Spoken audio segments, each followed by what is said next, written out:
This is episode 12 of I Finally Saw, where today I finally saw TITANE.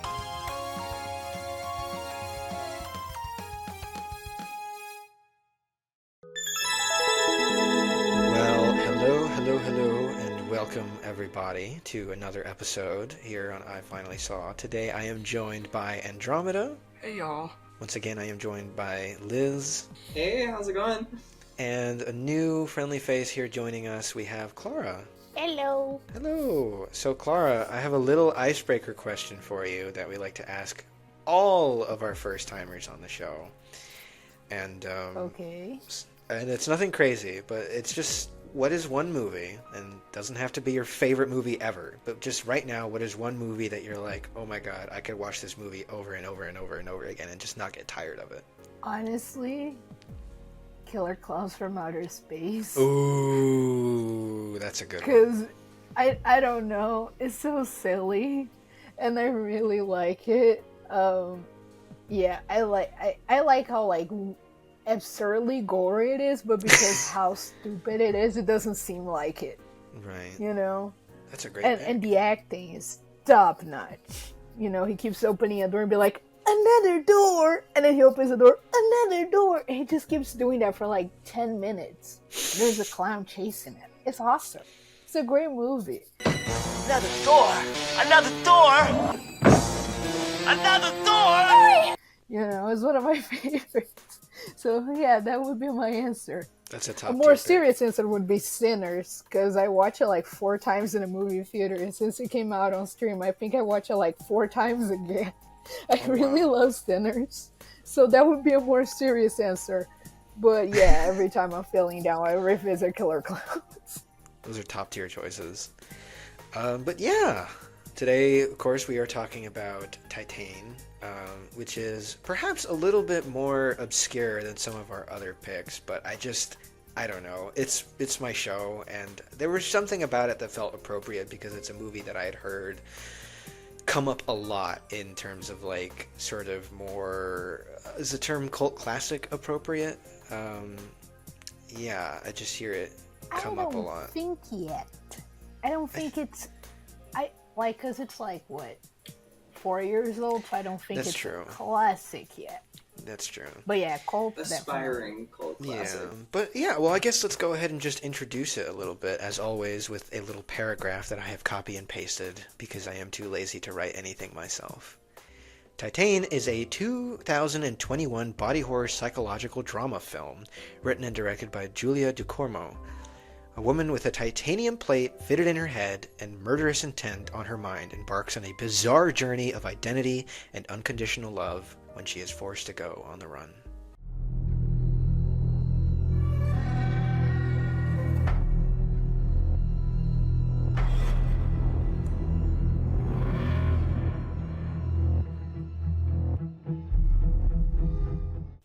This is the part of the show where we talk a little bit briefly about how familiar we are with this movie prior to getting ready for today and for this discussion. So I'd like to ask, because was there anyone else on the panel that is seeing this movie for the first time and getting ready for this?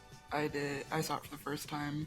Okay, so we have a 50-50 split. That's interesting. I don't know if we've ever had a 50-50 before. Maybe not. I don't remember. Well, okay, so we'll start with Clara then. Clara, how did you first find out about this movie, and then how has it kind of stayed in your mind all this time later? I watch it because I live in Brazil. I'm from Brazil. Mm-hmm. We love Brazil. And I watched it for the first time in 2022 because it came out here in 2022. Because it came out on 2021 and it made its rounds and it was very awarded in the Cannes Film Festival. Mm-hmm. So, and because it got a lot of noise outside, it came here very briefly. And I made a friend, she owns her own clothing brand, and she's all alternative and stuff. And she was like, hey, I really want to watch this movie, and because you like horror movies, you can come with me. And I'm like, sure, I need to get out of the house. And I went and watched it with her. And I think because I don't think I was in my early days of being a horror fan, but I think I was still new to it in an odd way because I wouldn't watch it all the time. I think the first time I watched it, I was like, this is crazy. I was like, wow. It was shocking the first time I watched it. But then I hadn't watched it since then because I thought it was fine the first time I watched it. I wasn't like, wow. But then I watched it again for this after like 3 years. I was like, it's a good movie. I think I've been too desensitized by all the movies I watch because I'm like, I see why people would call this a body horror. I particularly think it's okay, you know, although I am terrified of pregnancy and being pregnant. So yeah, I think that whole thing is terrifying to me.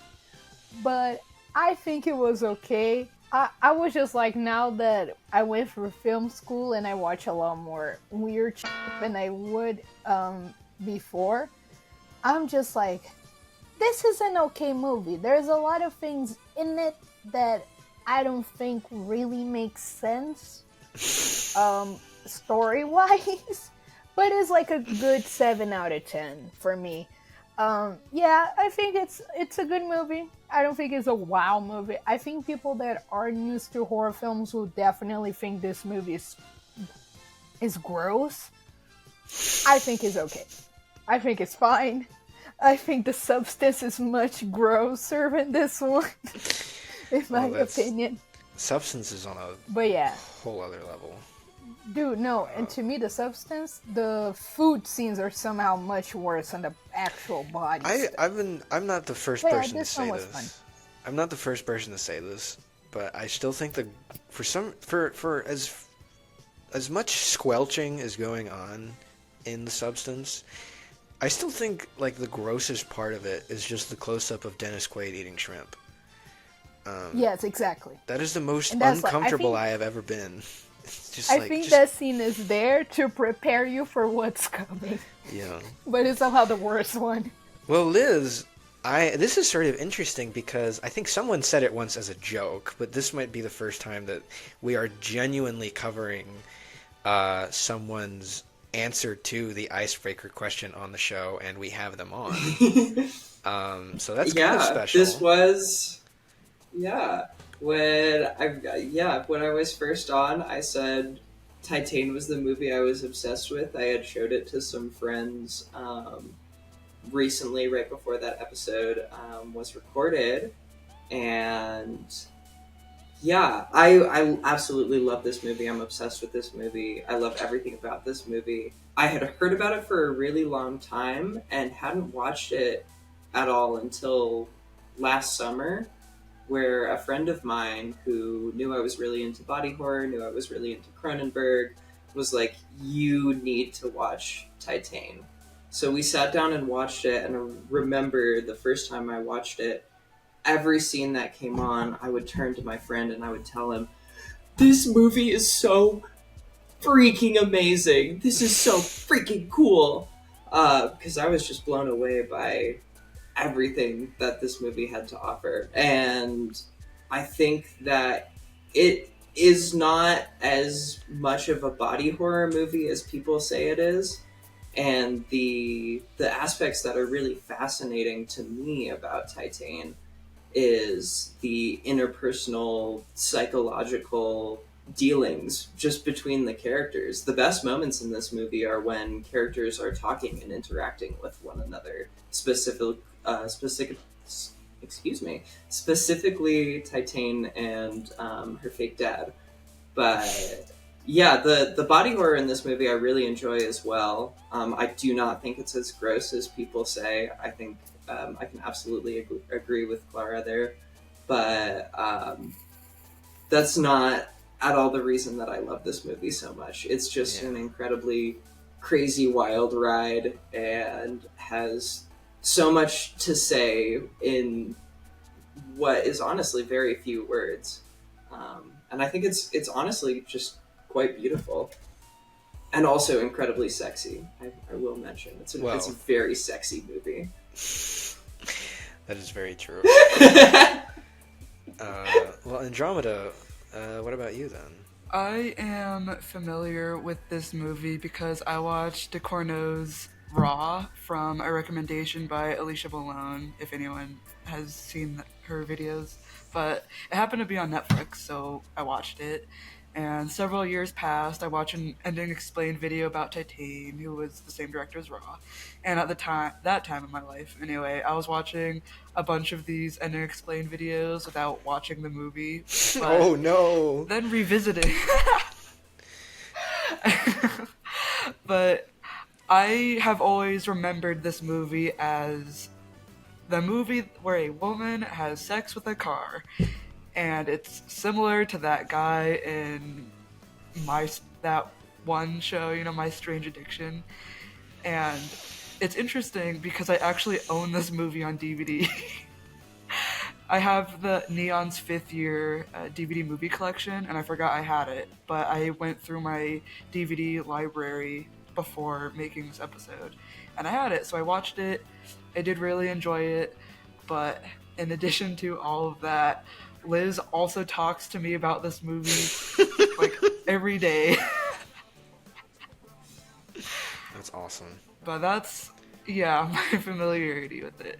Well, so this is sort of strange. I am really, as if it wasn't obvious enough, I'm really going to show my influences here, but I watch a lot of these guys on YouTube by the name of Red Letter Media. They're just these drunk saps from, like, Milwaukee that just watch all these random stuff, and they talk a lot about like modern movies, but I think their wheelhouse is very much like schlock. They watch a lot of like canon film and schlock, and they have this show called Best of the Worst where they talk about these obscure like random VHS tapes and movies that people have sent into them, and they have like all these random methods of selecting them. They have like a wheel that they spin sometimes. They call like the Wheel of the Worst. It's very silly, and they're always just watching the most bizarre things. And there's a guy on there called Jay Bauman, and Jay Bauman is very like in touch with the esoteric, and he kind of gets teased by the other guys on the show because for being, quote, into like weirdo sex pervert movies. It's how they put it. And so he brought up, and it's funny because he'll like explain the weirdest part of a movie and then be like, but it's actually really touching. So I remember years ago he brought up TITANE. He was like, yeah, so like it reminded me a lot of this movie called TITANE, which is about this movie who has this woman who has sex with her car, but it's actually a really touching coming of age story. And he brushed past it. I saw TITANE or TITANE. It's a French movie. It's about a woman that f***s a car and gets impregnated by the car.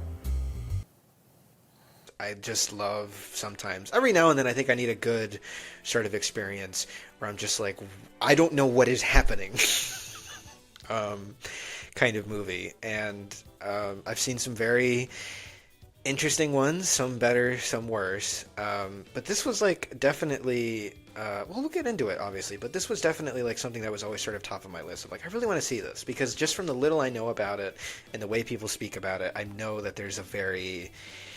This isn't like a, I don't know what the word is. This isn't just like a shock value thing. That there is like some earnesty and emotion and humanity behind this, and I'd really love to get in touch with that. So that was a big motivator to eventually talk about this on this show. And it's a lot of the movies we talk about out here are because I haven't seen them, but this one especially was like, I'd love to get onto this one at some point. Clara, I know we had talked previously. I know that you had a lot of notes that you had prepared. And I'm really curious to hear. Yes, I have 3 pages of notes. Some of them contain spoilers, I guess, so I don't know. I think I'll just share some of them along the way. Yeah. But one of the main ones I have here is Christine but worse. Because that kid definitely tried to sleep with Christine the car. So I think this is Christine for the girls. But the car is not really in it for that long.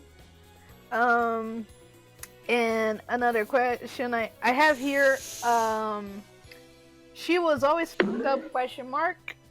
And the dad probably has cataracts.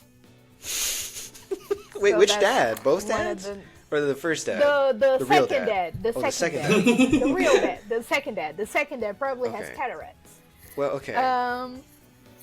Well, so yeah, we have... I think non-spoilery, that's it that I have. Okay. Oh, and I have a very important note that firefighter dad's hot. He kind of, okay. He's a hot old man. I kind of agree with that. Silver Fox. He's like a more he's like I don't know how to I don't know how to say this. He looks like a softer Mel Gibson. Does that make sense? Yeah. It's like a Yeah, I softer, see it. more cuddly Mel Gibson. Because like Mel Gibson looks like he's like even now he still looks like he's kind of got an edge to him. I don't know. He And, looks like he's still using steroids to this day, which is crazy. Hasn't killed him yet. Well, so okay, so let's back up a little bit. So the movie opens on the most the most done dad in the world, or he's just driving down on the road, and we have our main character sitting in the back, and she's doing like sounds, and dad is just like so done, and then he's like just trying to turn up the music. You can just tell that this is something that has like probably happened a gazillion times. And then finally, like, our main character, like, unbuckles her seatbelt and starts, like, hopping around. And he's like, get back in the car and plug your seatbelt back in. She and then, actually starts kicking his seat before she unbuckles. So he's fully done with her by the time he turns around and tells her to shut the And then he immediately gets into a car wreck. And then, so she's rushed to the hospital, gets a titanium plate installed into her head. And upon exiting, she, without really making much of a display about it, like, just lets go of her mom's hand and just almost kind of runs off without her, and then does make a big display of reuniting with her car, and just immediately, like, gives the car a great big hug and gives it, like, a peck on the windshield or something, or on, like, the driver's side window or something. And yeah, that is our cold open, and then immediately it is the car show sequence, which was very sort of there's a lot going on there, I guess we could say. I think the car show scene might be the single most sexiest scene I've ever seen in my entire life. That scene does something for me. It's just a lot of dancing. A lot of dancing, a lot of cars, a lot of muscle cars, and yeah, I'll say I agree. It's a very sexy scene. I just say that her outfit really, really bothered me because none of it matched. So I wasn't buying it. But I'll say the car, like the shots, like from above of her dancing on the car, and then like you just have like this black with like flames, and it's sort of like shiny. Looks so cool. Like all the scenes of her dancing on the car are shot so well. It looks so cool. The choreography, I think, is like a 9 out of 10 choreography. I like it. There's just some points that I'm like, I think she's done. I don't think she want to do this properly. I don't know. That's what I got, but I agree with Bliss. It's a very sexy scene. Like, I like the tracking shot before it gets to, because it's following her until she gets to her car. It is like all these other girls, like, dancing on cars or like dancing on like metal structures. I think like they look really cool. Her jacket is also really cool in this. Need to point out because you see it a lot before she gets to her car. That jacket is awesome. That's my contribution. Yeah, well, there's a moment that kind of foreshadows a moment later where there's like the guy who and I don't know if it's necessarily the same guy, but it is just like something that would probably, I mean, it happens all the time where you have this guy who like puts his hand on one of the dancers, and there's like a bouncer who's just like, touch with your eyes, buddy. And then she finishes up her set, she starts to leave, she signs like some autograph, she's like, I just want to go home. And then I remember when she's walking in, they make a very big deal of this, like, sort of hairpin, I guess, that she's using to keep her hair up. And then later on, there's this guy who is following her back to their car, and you're just like, oh no. And this guy asks for an autograph, and then he asks for, I believe, a kiss goodnight, and then he's like, oh, actually, I'm in love with you. And he's like, it is just the most, like, uncomfortable thing, where he's just kind of like, I know you don't feel that way, but like maybe we could be friends or something. And then like she's almost like not even present. She's like almost not even there. And then he like grabs the side of her face with both hands and starts going in for a kiss. And then you're just like, I don't know what's happening. And then she seemingly starts reciprocating and then kills him. She grows a panic. Yes. And that was when I realized a mistake I had made with so many other Neon movies. I need to stop eating while trying to watch Neon movies. Because I can't tell you how many times I'm like, oh, I was like, oh, I got my big bowl of popcorn. I got all of this, and then he starts foaming at the mouth, and I was like, this is what I get. I bring this on myself. But yes. And so and then that basically sets up our crux of who this character is. I won't necessarily recap every single scene, but yeah, I just wanted to establish that because I think it's really important to sort of establish that when we're talking about this character, because this character is very complex for someone who is so emotionally detached and how you get there. And I think there's a lot of different ways that you can sort of read that. She kills this person with a sort of efficiency that certainly strikes me as someone that hasn't done this, or that is not doing this for the first time. And as she is cleaning herself off in the shower, she hears some thumping and realizes that the car that she was dancing on earlier is alive or awake or turned on, whatever way you take that to mean. And she approaches the vehicle and somehow has sex with it. I'm not gonna really bother trying to ask how that's possible because I don't really think it matters. It's just that it's done. I think it's more about the emotion or something. I'll say the scene is very funny because it's just a car doing this on the outside. It's very funny. It's very funny. Like it cuts back to her inside the car, like with her hands tied to like the seat belts and stuff. But it's funny because just a car jumping. It's very funny. It's a very happy car. It's a very happy car. Also, one of my notes is that he kind of looks like Ramon from the Cars movies. Like the guy married to what is it, Flo? The painting. Yeah, the guy married to Flo. Yeah, because he has some like fire paintings as well, and he's all like edited car and stuff, and I'm like, kind of looks like him with the fire painting and all the shininess and stuff. So I put that in my notes. Can you imagine this woman in the Cars universe? What a menace. She would have a field day. It's interesting.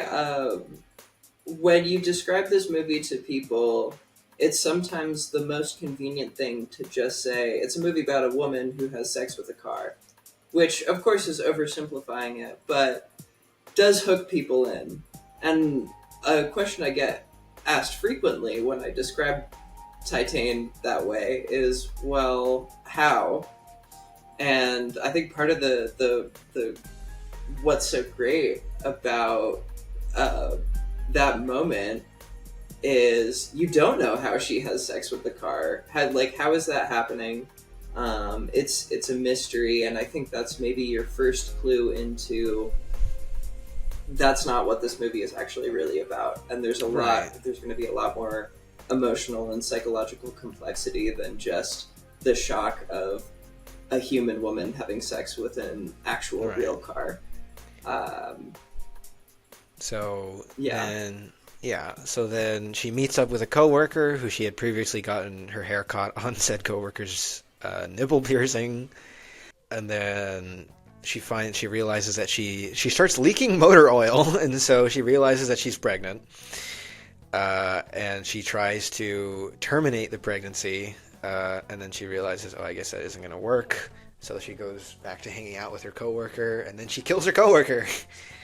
And then it's like almost kind of funny because it's this like continuous gag of like she kills a person and then somebody else walks in on the scene and she's like, oh, I gotta kill this person now. And it's just like she kills like 3 or 4 people. She kills this like really sweet guy who's like, hey, what's going on? Do you need a rest? I put it here, justice for Juju. He didn't need it. He just wanted to pee. He just wanted to pee. Also, I put here from that scene, Barstool kill is a 10 out of 10. Because it truly is so cool.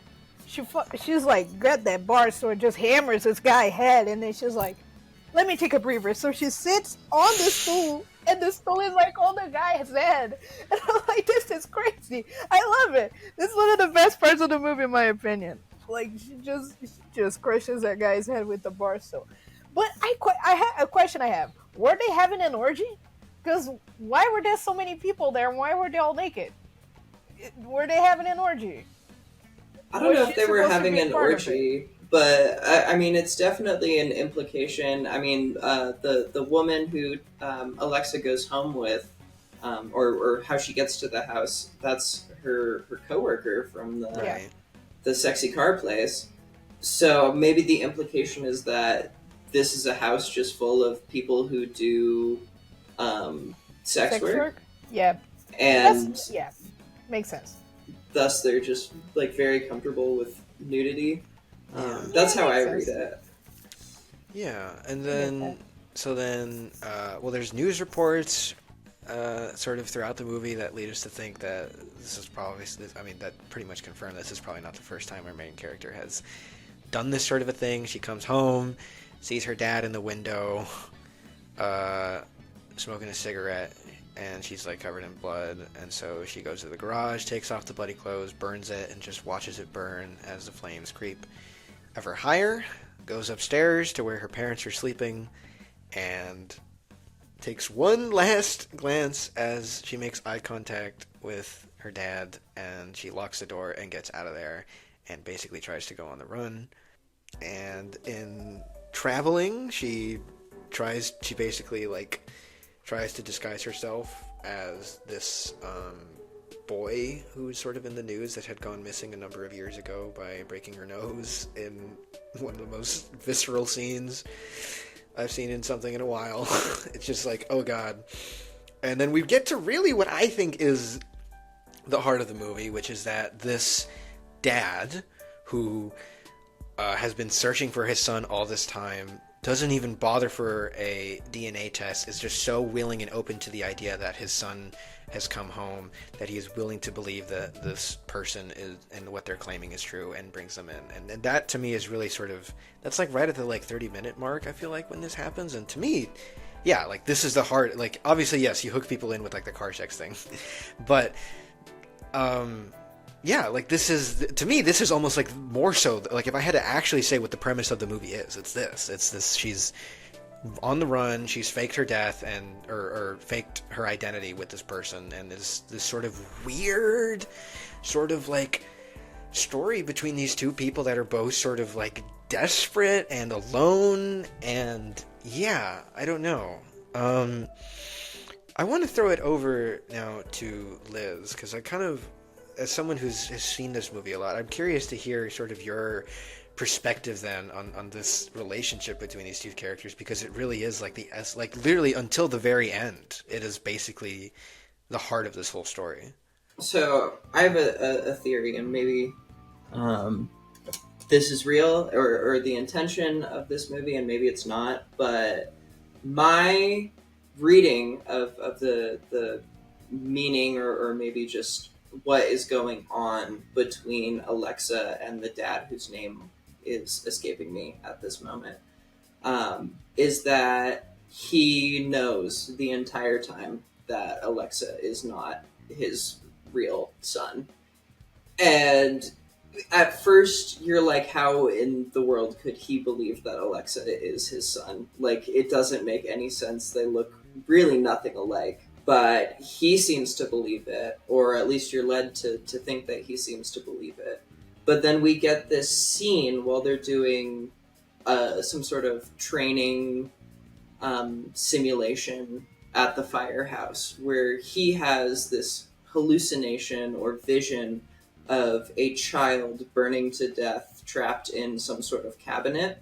And quite honestly, my theory is that his son has died and died in a fire, and he, for some reason, said that his son went missing, maybe out of denial, maybe some sort of post-traumatic stress, that caused him to create this idea that his son went missing or ran away instead of his son actually dying. He is lonely and living in the same house that he lived in with his kid and needed someone so desperately to be a companion to him. And suddenly, out of the blue, there comes Alexa, who is just a person who is willing to do that, or maybe not willing to at first be a companion to him, but certainly becomes that throughout the course of the movie. And I think this is backed up. One of the scenes that sort of makes this a valid theory in my mind is the scene where the mom comes to visit and has dinner. And we can tell that she knows instantly that there's no way that Alexa is the missing son. She figures it out. The hug that they share is very awkward. And she doesn't even entertain the possibility that this could be her missing son. Which is why it makes sense to me that maybe the son died and she is fully aware that that happened and not wanting to make the father upset by spoiling this illusion he has of his missing son. I mean, because there's, well, the moment that sort of, so I do agree with that, because there's obviously that moment where Alexa's in the bathroom and he comes in and he's like, I don't care who you, something to the effect of, I don't care who you are, you're my son and I love you. And to me that very much sort of reads as like he knows, he almost seems to view the idea of his son as a role rather than a person. Like this, that he just wants this person who can fulfill this role of like his successor at the fire station or something. And this is a person that has invited themselves in and has been like, I guess I can do this for you. And so, yeah, there was a lot of sort of, I mean, it was sort of interesting seeing like how far is this person going to commit to just not speaking. Was, I thought, sort of interesting. And what's interesting is that like I think the first time the first time I feel like she does speak, I thought was so interesting, because it's really not the point of the scene necessarily. It's the moment where like he's asking for help with his, because I guess he takes steroids or something, and he's asking Alexa for help with injecting them, I suppose. And if I remember correctly, that's the first time she speaks to him, and she's just like, "Are you sick?" And there is an acknowledgement. There is like this moment where it's like there's a glint in his eyes where he's like, "You spoke," but he's almost like, I don't know what it is. It's almost like he's too scared to. I mean, it's like he's like, it's like he's like scared of doing the thing of like, I don't know if any of you have ever been a recluse or known someone who's recluse, and like family's over and then like they leave their room and there's always that like one person that's like, oh, look who finally decided to leave their cave, and it's just like, well, now I'm never leaving my room ever again. Like he's almost scared to do that to them, where he's like I gotta focus on this, I gotta keep going with whatever's going so I don't scare this off. I thought that was, it's interesting because I think that that's the first time she speaks to him while he's able to listen. But the first time we hear her say words to him is while he is unconscious after he overdoses on steroids in the bathroom.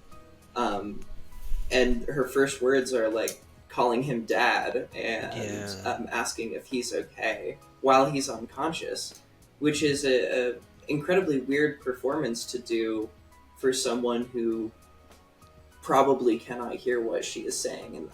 I wanna ask Andromeda this similar question, because I'm curious, do you kind of agree with all that, or is that like, do you have kind of a different sort of read or sentiment about their relationship with someone who's aware of this movie but seeing it now for the first time?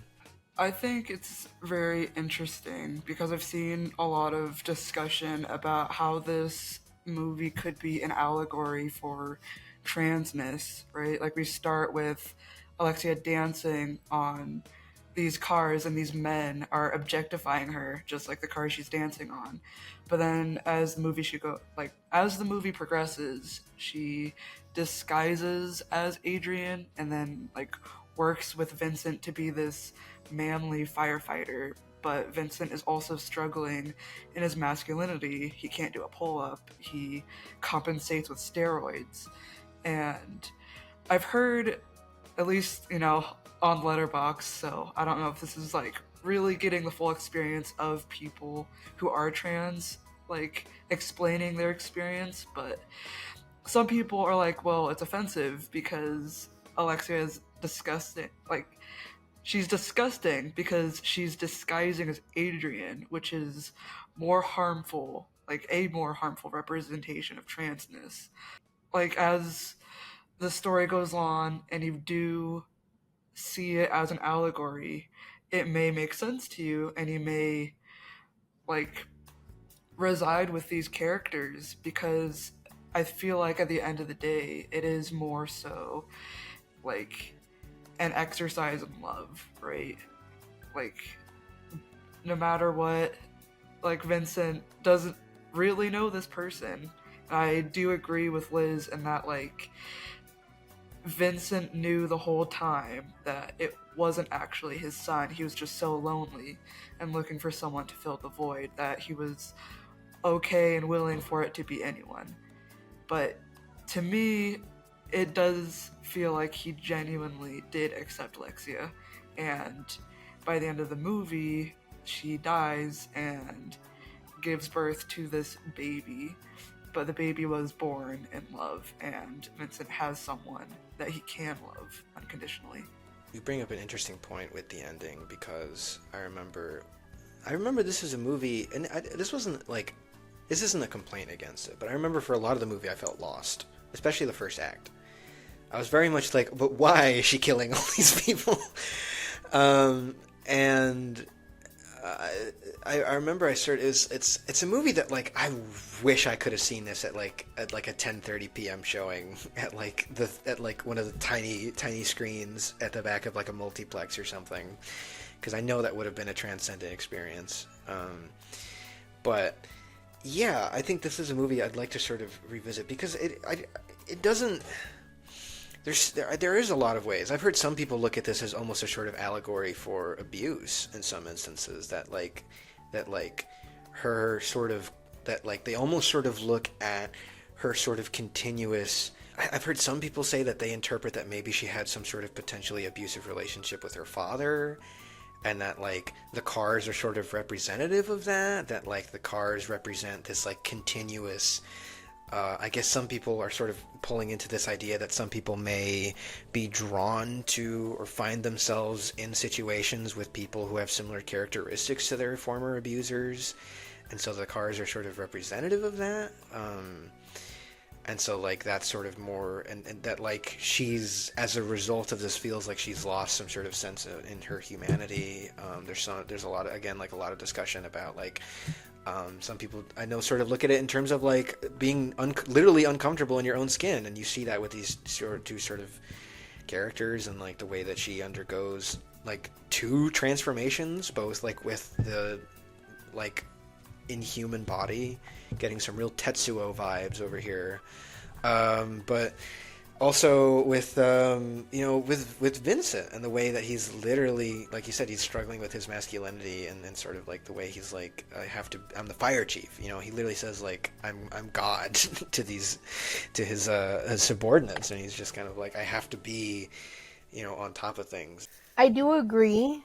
There is something I want to point out, because when Vincent brings Alexia home to the fire station, there's this firefighter, and that he appears a lot because he's the one that works closely to Vincent, and he immediately is like antagonistic to Alexia, because he's like, clearly that's not his son, clearly this is someone else. And I think out of all the firefighters, it's pretty established that this guy specifically truly sees Vincent as a father figure. So he starts antagonizing Alexia because, like, you're not his son. And he to me is my father. He's like a father figure to me, truly. And and he's like, I'm not saying he's a second in command, but I'm pretty sure he's like his main apprentice. And I think he's the one, especially because there's a scene that they're like having a party at the fire station, and he gets to the captain and is like, there's something you need to know about your son.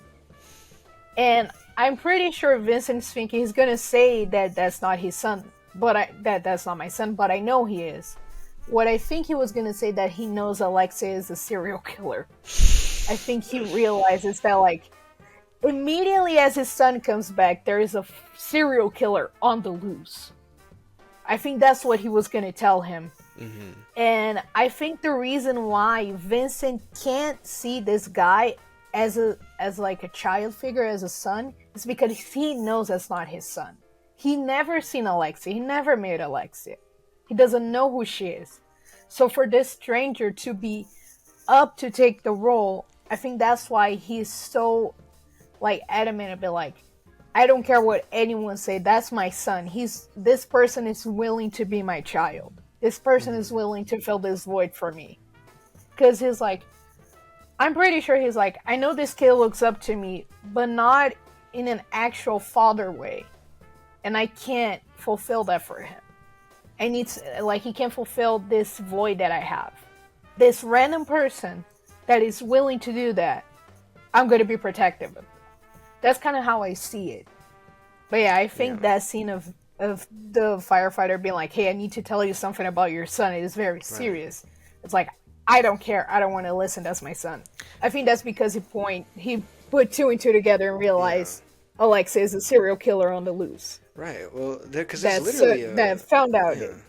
Because there's a scene earlier, I'm pretty sure, where he's looking at his phone and he like sees the police sketch of Alexa, and so I don't know. And there's another scene which makes very clear how much he doesn't like Alexa taking his place with the fire department and like his relationship with the chief, because they go to this house because there was like a 911 call, and the old lady just passes out. She has a heart attack, and instead of letting him do the CPR, the chief, Vincent, he tells Alexia to do it, and the guy's like, but that's my job, that's what I do. And he's like, well, your job now is to go out there and grab my stuff and grab the stuff to help. And that's when he's helping Alexa do the CPR and teaches her how to do it. But you can see this guy's like, that's my job. Mm-hmm. Like, I'm qualified for this. It's like, no, you go outside now. It feels very like sibling coded, where it's just kind of like, it's like as kids, it's like a kid, when you give a kid a responsibility or something in their eyes, and then like you give that to somebody else, so it's like, well, no, I'm always the one who does this, as very much. And I think I do, and I will say this because I know this could be a very like, so you hate pancakes situation, where it's just kind of like, I do think this movie is sort of like a fairy tale sort of a thing. It's very, I do think it is almost sort of like more spiritual and fairy tale like, because when you're comparing this main character to people who are potentially disenfranchised, I know there's obviously a potential for some people to feel put off like that, because it's like, are you saying, people who are like victims or disenfranchised are serial killers? And I don't think that's necessarily the point. I think that's where you sort of have to take a look at more of a much more. You kind of have to look past the surface in terms of that. I don't think the director or the artistic intent is to say, or whatever sort of avenue you look at, is to literally say like,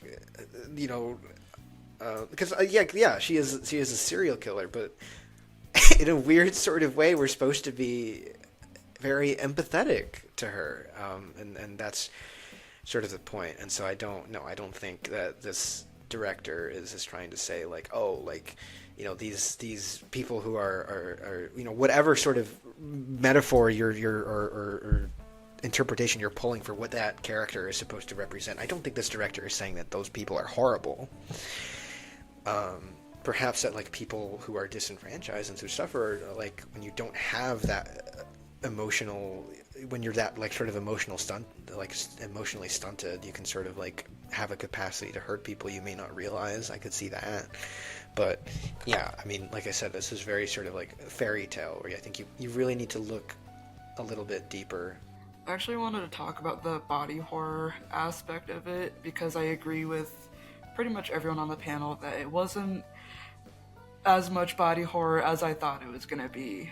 I think horror movies are always something that's a product of their time because of how society views horror throughout the years.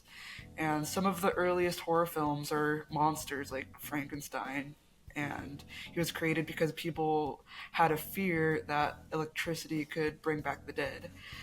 But we fear what we don't know, and as time goes on, we evolve and change. And when we look at horror movies now, we see a lot of body horror because of things like Roe v. Wade being overturned, and it's instilling fear in a lot of people who have the ability to get pregnant and beyond. And we see there's been a lot of films like that recently, like The Substance, Immaculate, even Rosemary's Baby, The most recent which Alien all movie, paints this. right? Yeah, it paints a very scary picture of women losing bodily autonomy, and like, especially when it comes to pregnancy. And I think Titane is very grotesque, but I also think that it serves its purpose well in the story because all of that stuff also really humanizes all the characters. I think that using the pregnancy as the body horror is very smart because I know that's a real fear for a lot of people. It's one of mine, to be honest. And I just want to point out, I feel like that pregnancy was very fast, which is very scary. And is the way her body was getting mutilated throughout the movie. You think one of my thoughts was like, is that happening because of the tape? Because like her breasts get a lot of like cuts and like her back is all bruised up. And I was like, but then you see that like she scratches her belly a lot, and then it opens a hole, and you can see that it's metal inside. That like her placenta maybe became metal, and that's what it is. And that's what made me think, is it really like the tape and like her taping her body down that's causing these gashes and all these bruises? Or is it because like the way this pregnancy is fully affecting her body, like it's truly ruining her? Is that what's causing it? Also, I'm just gonna share something. I have a lot of anxiety, and one of my symptoms, one of the ways I cope with it, which is not healthy, I scratch myself a lot. So seeing scenes of her scratching her actual belly and opening a hole, really, I forgot about that. And when I saw it again, I was like, oh, is this an attack on my person? No, I'm kidding. That's not what I thought. But I was like, oh yeah, no, I've been through that. I've been through a point where I actually opened a hole in myself. So that really was like, oh, I don't like that. But yeah. Also, another thing is like how she's able to hide her belly throughout the movie. I guess it's because of budget. Oh, maybe. But also like the way she just pushes a baby in and just wraps it. It's so crazy. It looks so painful because like that baby's growing fast inside of her, especially if her insides are metal now. Like it must be extremely painful. So yeah. Like it's not the grossest movie, but just all these tiny thoughts really makes it really hard to be like, oh, this woman is in pain the whole time. She must be. Like her entire mutilated body while she's like giving birth is it's so sad. It's so sad. Like her belly literally splits open. You can see like this metal plague. It's so sad. It's so sad to watch. It's painful to watch, you know? And yeah. Yeah, to bounce off what you're saying, when people think about body horror, especially body horror when it relates to something like this, where it's like, oh, there's a car, baby, people I think, are assuming that it's going to be body horror related to things like her belly having a metal lining under it and the motor oil that is leaking from her. But that's only half of what is happening to her body, and the other half is entirely self-inflicted. Starting, of course, with her breaking her nose and cutting her hair in the subway bathroom before pretending to be Adrian. But it's honestly the more unsettling and horrific parts of the body horror are seeing the ways in which her trying to hide her pregnancy has scarred her body. The scars from the tape and the fact that she's all bruised is more horrific and scarier than any of the metal bits that we see. Yes. Also, I think that's why the mom, like Vincent's ex-wife, is so sympathetic to her, because she can tell that's not her son. She can tell that like they're both invested in this lie.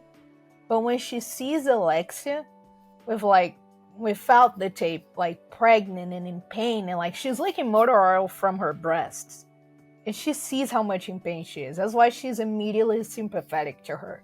She's been through that. It wasn't a weird car metal baby, but yes, if you're not aware, pregnancy brings havoc into whoever is carrying a child. It brings havoc to their body. That's literally a parasite growing inside of you. And she's been through that. So I think that's why she's so sympathetic to Alexa. And it's like, I don't care who you are. Take care of him. Take care of Vincent. And, you know, she understands her pain. She was pregnant once. She'd been through that. And I really like that scene that it's like, I'm not going to tell him.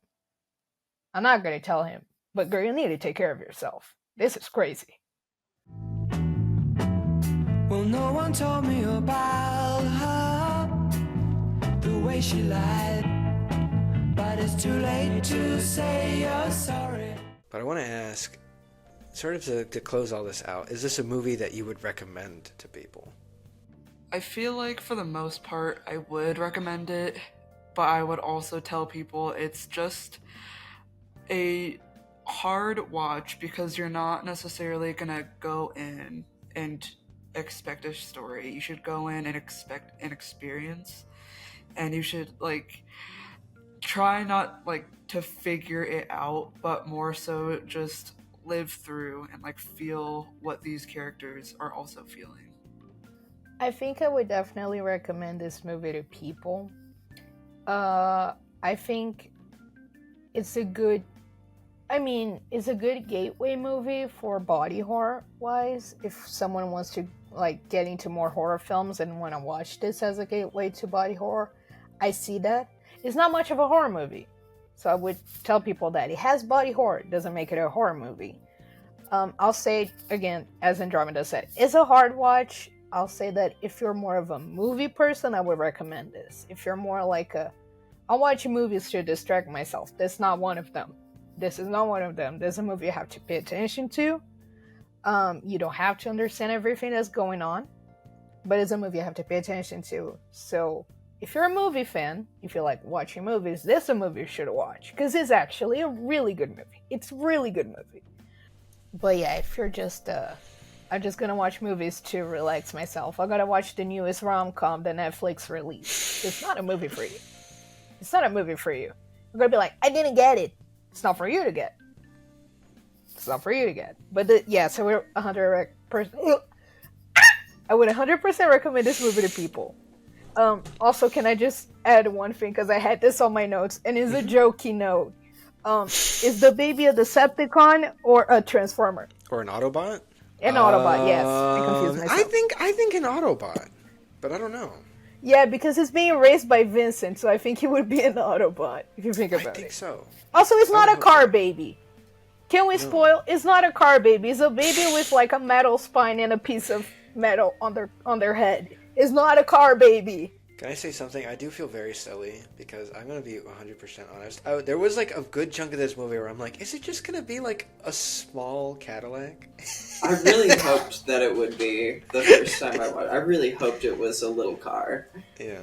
Can you? Oh, I don't know. They showed the. I don't know. Did they show the baby's feet? Because it would be funny if the baby had like Heelys for feet. That would be funny. Have y'all seen that? I was gonna say there's a Nightmare on Elm Street movie where one of the kills in it is a man turning into a motorcycle. Yes. It's the motorcycle man from that, and that's what comes out of her at the end. Oh my god. Yeah. But if you were gonna ask if I recommend this movie, I have and I do all the time to all my freaks and geeks. Anyone who will listen, anyone who seems like they're into any sort of tertiary related movie, I recommend TITANE. It's one of my go-tos to recommend to people, actually. I think you used a term that I also agree with, which is like if you are one of the freaks and geeks, for sure. If you are kind of if you love is esoteric the word, for sure. But I think if you're not much of like a horror person at all, and this is more horror adjacent in my mind. There are some frightening elements, but I don't know if I would say this is a full blown horror movie per se. But if you're not like I could see if that's just not something that you're as much used to. I could see this being a potentially off-putting and really disconcerting or uncomfortable experience. And I'm very much of the mind where I'm like, that's the point. Strap me in. But if you're just like, if that's not an endeavor for you, then obviously not. But I think if you're just like, if you're kind of a freak, then for sure check this out, because this is so out there and so bizarre. And if you're a fan of all those weirdos with like a lot of heart to what they do, like Cronenberg, like Lynch, like Carpenter, then absolutely, if you love the substance, I think there's something here too as well. So for sure up there.